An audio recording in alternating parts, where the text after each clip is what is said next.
একটা কবিতা আছে, আমায় ছিঁড়ে খাও হে শকুন। সেই কবিতা শহীদ শরীফ উসমান হাদি নিজেই আবৃত্তি করেছিল। সে বলেছিল যে আধিপত্যবাদের দোসররা আমার সারা দেহ ছিঁড়ে ছিঁড়ে খাও, কিন্তু আমার মাথা খাইও না, অর্থাৎ আমি মাথা বিক্রি করব না। কিন্তু দুশ্মন শহীদ শরীফ উসমান হাদির মাথায় গুলি করেছে, জীবন দিয়েছে, কিন্তু শহীদ শরীফ উসমান হাদি প্রমাণ করেছে, ধিম ধিম বাজে গণ তুন্দুবি দামামা, হাকে বীর শির দেগা লিহি দেগা আমামা।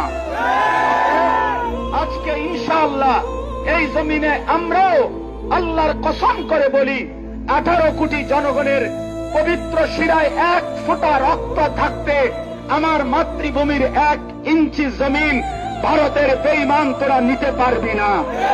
এই জমিন 1 রক্ত নয়, 1 হাদি নয়, লক্ষ কোটি হাদির রক্তের পবিত্র জমিনে প্রয়োজনে খুন ঝরবে, কিন্তু আজাদি থাকবেই থাকবে, থাকবেই থাকবে, থাকবেই থাকবে।